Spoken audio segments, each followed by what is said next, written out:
Good morning, history anchors. Last night I came very late to the lodge where I'm staying in after seeing and showing you November, the place where Prophet Moses, peace be upon him, split the Red Sea.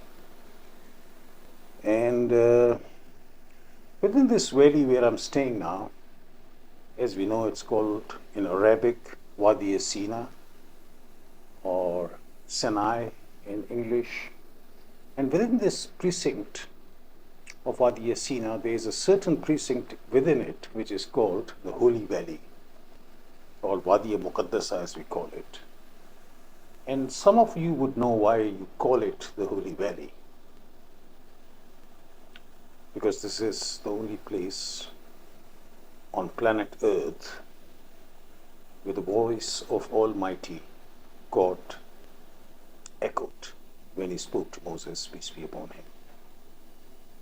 So I didn't realize where I'm sleeping. It was dark. I was tired because I had overnight flight from Johannesburg to Cairo, and then from Cairo I was picked up and brought straight here, 6.5, 7 hours of driving into November, then toured November, and from November another 1.5-hour drive to this geographical locality which in modern days is called St. Catherine, and generally amongst Abrahamic faiths it's called either the Holy Valley or Wadi Muqaddasa.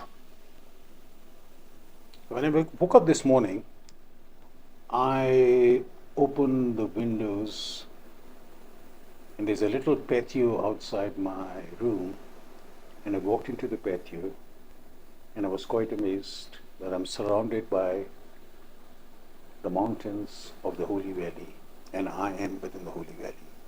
Before I get ready to go and have breakfast and then start exploring the Holy Valley, I just want to show you the view that I see from our patio. From this little, quite a basic lodge, I must say. In St. Catherine, you don't get fancy 5-star hotels. It's a very basic hotel where I'm staying in, but it's the geographical location that matters. Let me show you.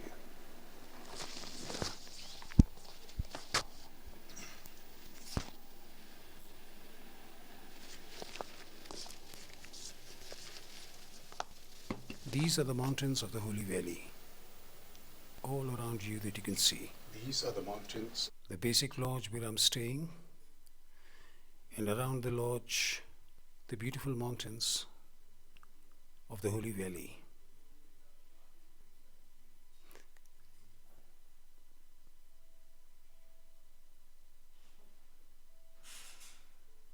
And somewhere behind these mountains lies Mount Sinai, a mountain of Moses or Jabal Tur, where Prophet Moses ascended and received the 10 Commandments or the Torah. Let's go, have breakfast, get ready, and start exploring the Holy Valley. So this is the basic lodge. It's called the St. Catherine Lodge where I'm staying in. Basic pool in the middle, rooms all around, and surrounded by the mountains of the Holy Valley. All around you. Quite a location, and I must say, probably one of the very few lodges I've stayed in all my years of traveling where there are more or hardly any tourists. We're all pilgrims here. We're going to make a pilgrim first to St. Catherine's monastery, and I'll show you what lies there. Extremely holy place. And then obviously we're going to climb Mount Sinai or Jabal Tur in the evening or at the night. Keep you with me with my experiences and my exploration into the Holy Valley. I'm going to go and have some breakfast, fuel myself for a very tiring day that lies ahead.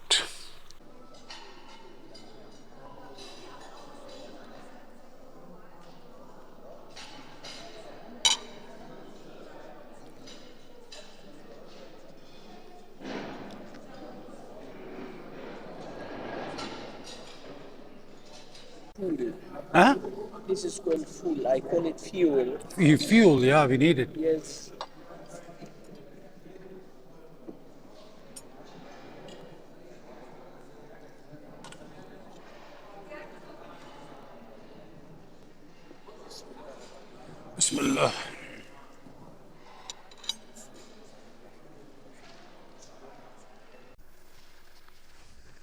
Breakfast done, history anchors. So, about to leave for a tour of the Holy Valley, or as we call in Arabic, Wadi Muqaddasa. There's very lot to explore here. A lot of important lessons in history transpired here. I just want to show you around the feel, the ambience of the place.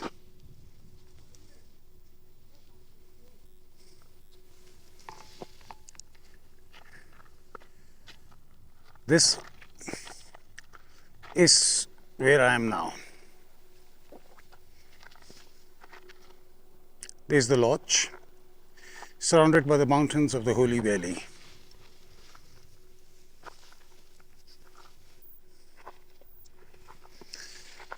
Now, before we get onto the tour, we need to clarify certain things as being the history students. Number one, what is here to see? There's so much, but if you highlight few, obviously top on the list is the Mount Sinai or Jabal Tur, where Prophet Moses went up to receive the 10 Commandments or Torah, stayed there for 40 days, came back, saw the children of Israel worshipping a golden calf, got angry with his brother Prophet Aaron, I beg your pardon, and then he burned that golden calf. Is there any signs, any remnants of that golden calf? Where were the children of Israel camped? And obviously we're going to try and find those places. We're going to try, and also it's very cold here. At night, I got up at 4 in this morning, and it was absolutely freezing. So we're going to go on to Mount Sinai. We're going to climb Jabal Tur tonight. But first we're going to start the tour of this place by visiting St. Catherine's Monastery. Now, St. Catherine's Monastery is the oldest continuously functioning Christian monastery in the world, going on for about 1800 years. And many of you would know that that monastery houses the burning bush, the berry tree from where God Almighty spoke to Prophet Moses, the very bush from where the voice of Almighty echoed in this valley. And that's why this valley is called the Holy Valley, the only place on planet Earth where the voice of Almighty was heard.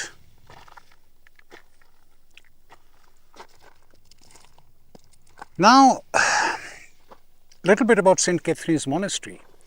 So St. Catherine, who was St. Catherine first of all? So I take you back to year 300 AD. 300 AD, Christianity had begun to spread into this land. In Alexandria, there was a very devout Christian lady, a faithful, by the name of Catherine. This was the time of the ruler Maximinus. And Maximinus was trying to curb the spread of Christianity. And St. Catherine, being a Christian, a true Christian follower, a follower of monotheism, follower of Christ, peace be upon him, she was heavily persecuted by the Roman emperor or the Roman government, and then she was executed.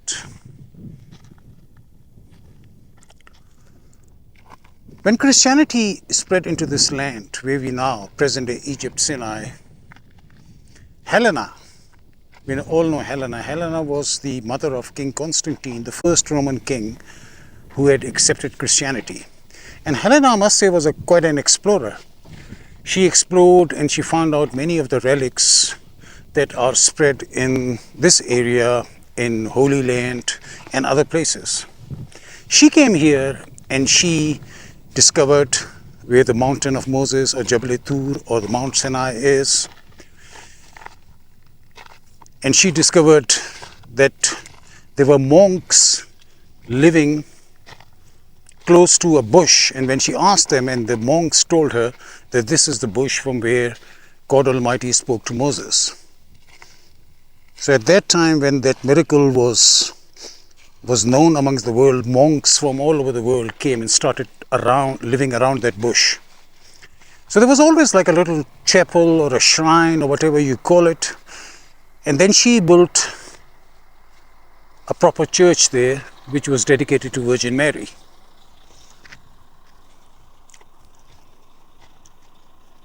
Then one of those monks living there had a vision or a dream in which he was told about Catherine, a devout Christian who was executed by the Romans, and her remains or her relics lie up on a mountain.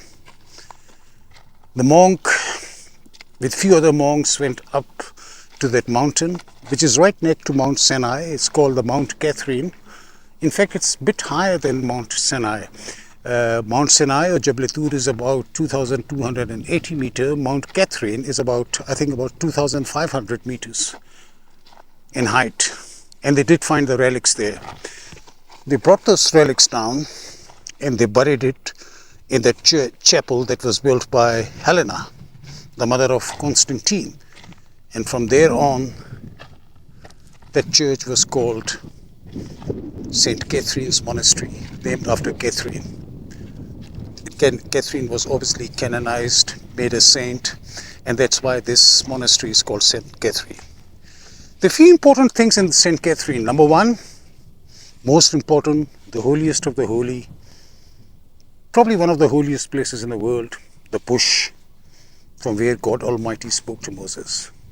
We're going to go and see that bush, and I'll show it to you. Secondly, very interestingly, the monks living there are in possession of a letter that was written to them by Prophet Muhammad, peace be upon him, saying that this monastery is protected by Prophet Muhammad, peace be upon him's decree. And that proclamation by Prophet Muhammad, peace be upon him, is abiding on all Muslims not to touch that monastery till the end of time. And that's why this monastery, a Christian monastery, in the middle of a very fundamentalist Muslim areas like Sinai, is untouched, continuously functioning for 1800 years. That letter from Prophet Muhammad, peace be upon him, is still in their possession, which grants them protection from any kind of interjection into the affairs of that monastery. And that in that monastery is also a well, that well where Prophet Moses, peace be upon him, met his wife Sephora, the daughter of Jethro in Hebrew, Jethro in English, and Shoaib in Arabic, whom he eventually ended up marrying, and he was then living in this area with his wife. So we're going to visit all those places. We'll try and see if we can get that letter. We'll hopefully see the burning bush and that well and tour the St. Catherine's Monastery. Let's go. So we're passing through this small village of St. Catherine, right on the outskirts of the St. Catherine's Monastery. Trying to find our way.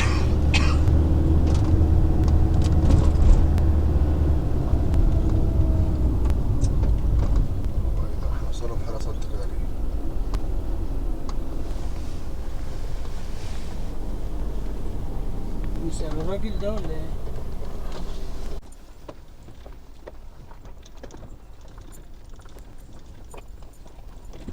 هي البلد اللي من الناحية التانية. يعني جايبة اهوت والمكتبة والحاجات في الظهر جايبها في ظهرها.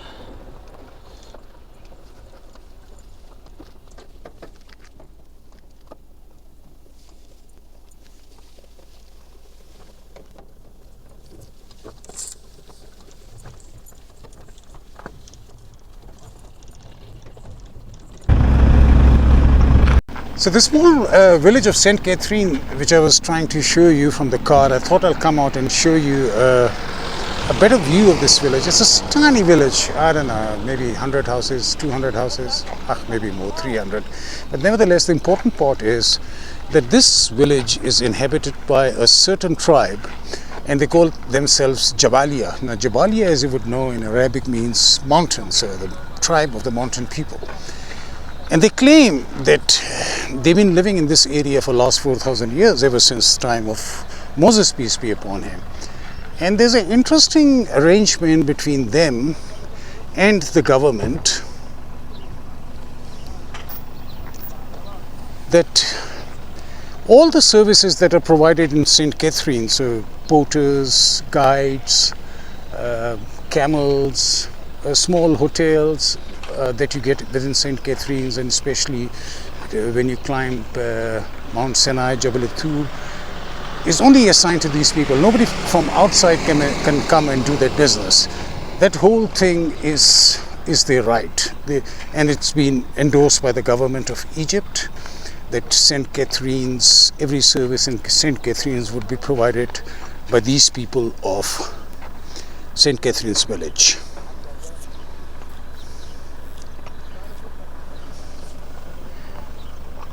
So, there it is. There's a restaurant as well, as you can see, Cleopatra restaurant. Obviously the Egyptian connection to Cleopatra. And there's some apartments that have come up, which is quite interesting. You know, in a small village like St. Catherine's, you've got apartments. And then the typical Bedouin houses that you see in the distance. I thought I'll just make a small stop in the St. Catherine village, because it is an important landmark in the Sinai. Somebody was asking me, in fact, where does the name Sinai comes from, or in Arabic as it's Wadi Sinina. Now, Sina was an ancient deity, a female deity that was worshipped into this area, and that's where the name called Sina, and that's where the name Sina or Sinai or Senina comes from. So, little village of St. Catherine.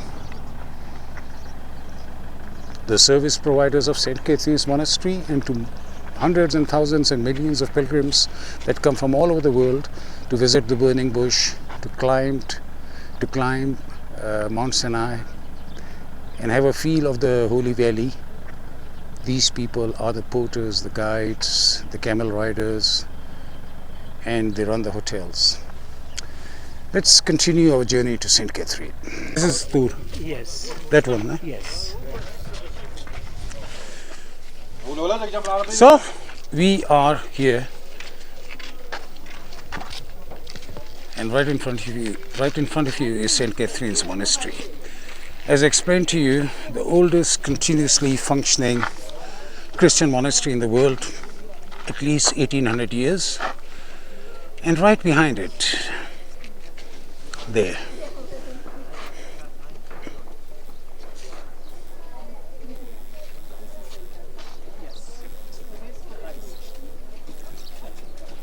the mountain I'm zooming in is the Mount Moses, the Mount Sinai, or Jabal Tur. See the obvious contrast? This is a mountain, Mount Sinai or Jabal Tur, and this is Mount Catherine, where the remains and the relics of St. Catherine's were discovered. And you can obviously, the one thing that stands out is the top of this mountain is blackened by the minute manifestation of God. When Moses insisted he wants to see God, God said, as it says in Quran, you cannot see. As he insisted, he gave a minuscule of his being on the mountain. He said, look at the mountain, and the top of that mountain turned black, and you can still see the top of that mountain is black as compared to this mountain on the left and St. Catherine's mountain on the right. And right at the footsteps of Mount Sinai is St. Catherine's Monastery, which houses that burning bush, which we're going to go and see now. Let's enter would for sure date to various ages. Like the mosque, for example, it dates back to the time of Al-Hakim Bi'amrillah, the Fatimid ruler, and this would date back to 1103 AD. And it has got also a very nice member. So right, as you're saying, this is the monastery, the orange trees, the colonnades. There you see, as Usman was explaining, an ancient mosque built in 12th century by the Fatimid ruler Al-Hakim. And this mosque was basically for the workers, the Muslim workers that were working inside the monastery. So to me, a rare symbol of religious tolerance, harmony, appreciation. And on tops where you see that little balcony, the wooden balcony, are the quarters of the monks that live here. And now for the moment that we're here, we're going to go to the bush, a bush from where is the burning bush.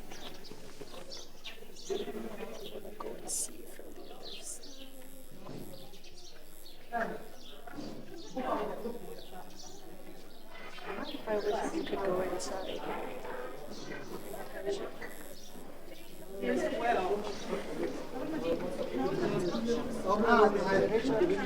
That's the burning bush. Yeah, hold on. Okay. Don't have much to say.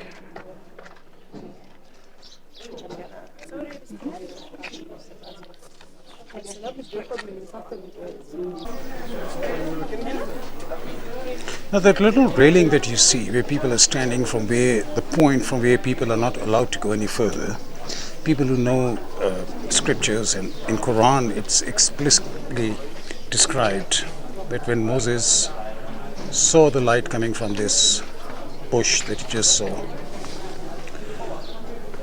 without consuming it, he walked towards it to get some fire. And as he got close to that railing, that's where he heard the voice, which echoed in this valley, the holy valley, or the Wadi Muqaddasa, saying, "O Moses, take off your shoes, for I am your Lord, I am Allah. There is no other God but me." Those verses from Quran still shake me, and I'm standing at that place where that voice echoed, "O Moses, take off your shoes. I am your Lord, I am Allah. There is no other God but me." And this is where that voice echoed, the railing that you see, and Moses took off his shoes. And people are still not allowed to go beyond that. There's other reason, because people would pluck trees or whatever, the branches of this thing. But I take you closer now.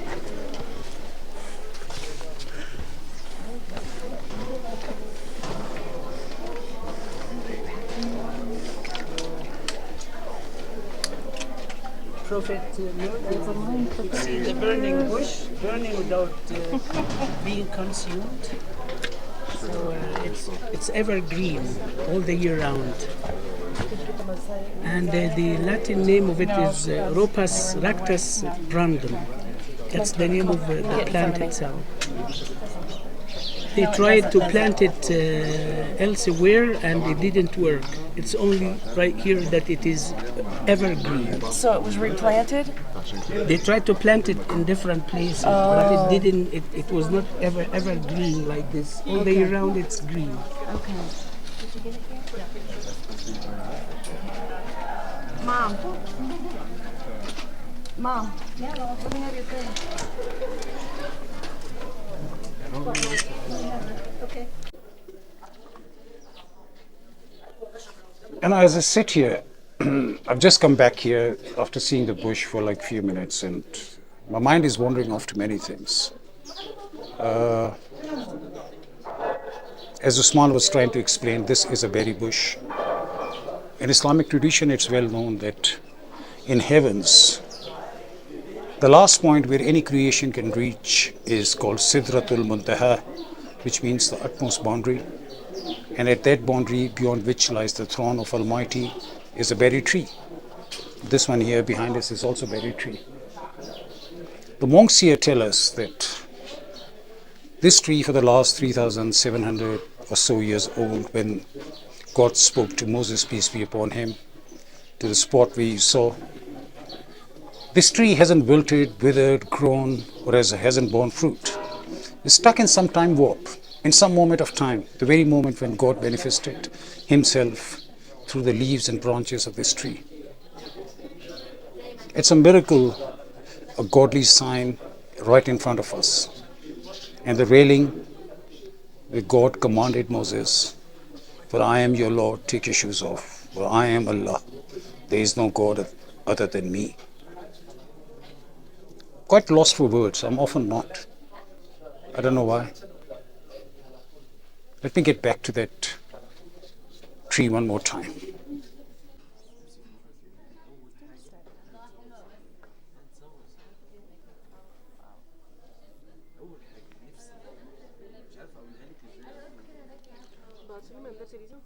नहीं नहीं पकड़ लेंगे पकड़ के क्या करें वो फिर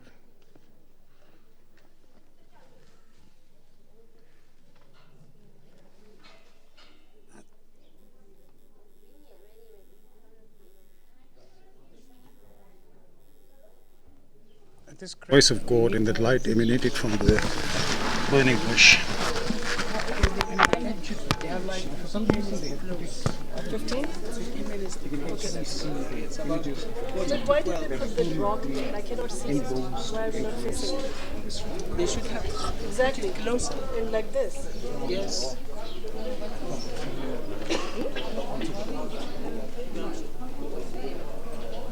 Just for you to space.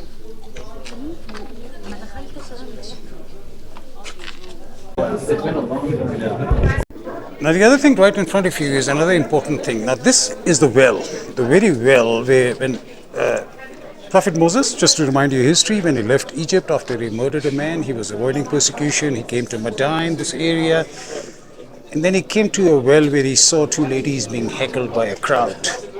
Moses, as you know, big man, he saved those two ladies from heckling of the crowd. And then one of them, and they were no other but the daughters of Jethro, or Prophet Shu'aib, and one of them, the elder one, Bibi Sephora, or in English she called Sephora, became his wife. So this is the very well where he met his wife Sephora.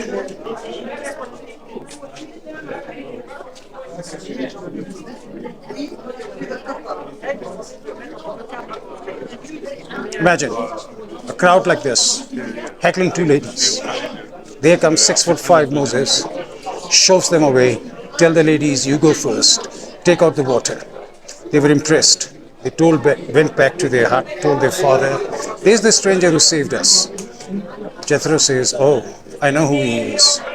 He went to the place where Moses was staying. I think it was a cave.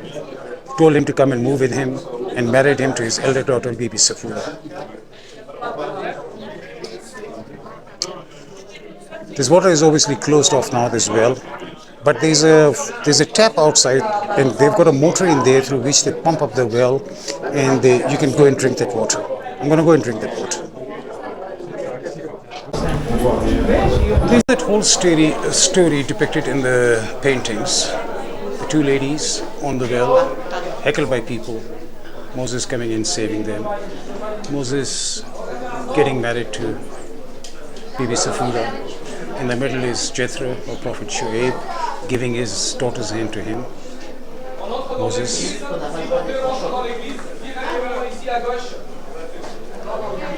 miracle of the burning bush. Moses, peace be upon him, parting the Red Sea. And Moses, peace be upon him, on Mount Sinai. The life story of Prophet Moses depicted in pictures.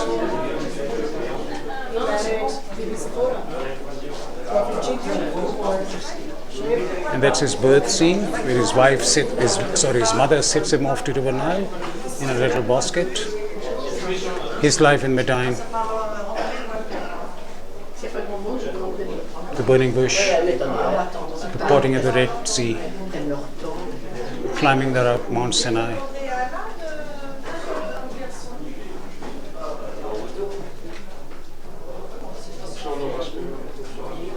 Children of Israel worshipping the golden calf.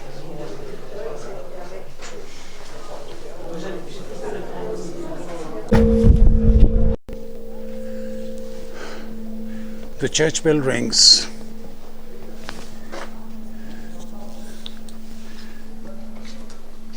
The mountain of the Holy Valley is the St. Catherine Mountain. In the mosque, right opposite the church. It's locked for years, cannot go in there, unfortunately. Would have taken you inside. It's not allowed to come here as well. They made a special provision for me. And those in front are the quarters of the monks who live here. So this gentleman is selling these rocks, which is got the imprint of the burning bush on it. There you see it. When you broken, you find this in the side the same. Yes, inside is the same. Yeah. Yeah.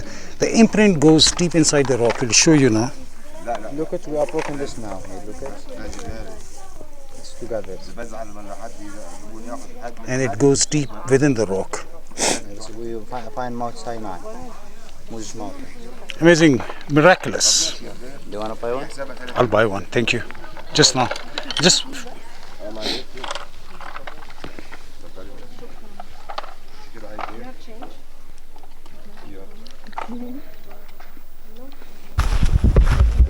Yeah. So on your right, what you see, these little rooms are actually rented by St. Catherine's Monastery to the pilgrims who want to come and live close to the St. Catherine. I must say St. Catherine Monastery is pretty much independent in many ways. The $10 ticket that you pay as a foreigner to come here goes to the St. Catherine's Monastery, and all the other thing, like they run this little hotel. There's a little cafe here that they run, and obviously a lot of people give them donations. And in olden days they used to be very self-sustaining. You know, they would grow their own vegetables, they would grow their own, have their own milk cows. The skull Just in this room here. What is this? This is the skull room where they keep the skull.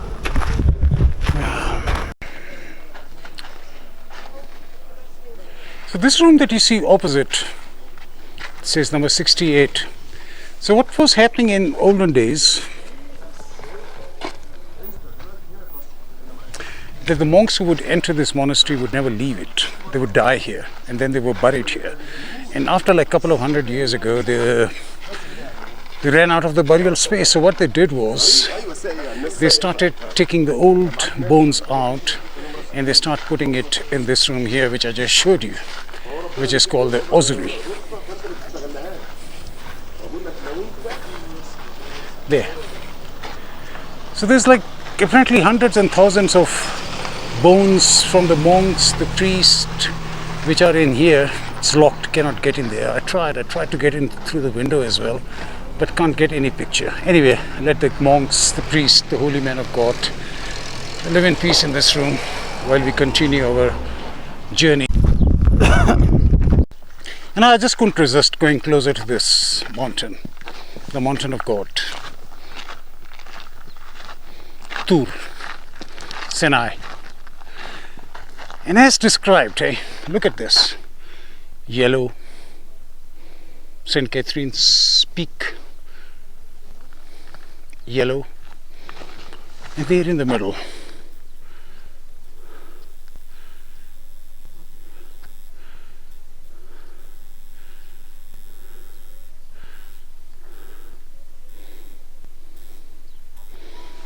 Tur, dark out by the minute of the miniculest manifestation of God, stands dark, bearing a testimony what's written in scriptures, true to its finest words. Have a look at once again. Feel the peace. You know, there's another thing I must tell you about this. Where I'm standing now is the center of the, as we call it, the Holy Valley or Wadi Muqaddasa. The camels here, everywhere for the tourist, the wild. One thing you would notice that none of them makes a sound here. The animals are quiet, the birds are quiet, the dogs and the cats are quiet. And one of the local Jabalia guy told me this is because this is where the voice of the God echoed. After that voice, there is no room for any other voice. The animals know it, they respect it. We humans forget it. The moment you take these animals out of this precinct of Holy Valley, donkeys would start braying, and horses would start neighing, and the camels would start neighing, and the dogs would start barking, and the cats would start making their noises, and the birds would start chirping. But not here. You see those birds flying. I've seen 2 birds flying right in front of me. I've got camels, dogs, cats, pigeon everywhere. Every animal is quiet, dead quiet. There's silence, like there was a silence once. The voice of the God happened, kun, happen. And then all this matter came into creation. The same silence is here except the human noises. I've come a bit far from the crowd to feel the peace of the Holy Valley. I hope you enjoyed it. I did thoroughly. You can come here again and again and again, and there'll be more this Holy Valley will offer you, will reveal to you, and you'll decipher more, understand more. Adios, ciao, amagatle, ma salam, veda. Goodbye.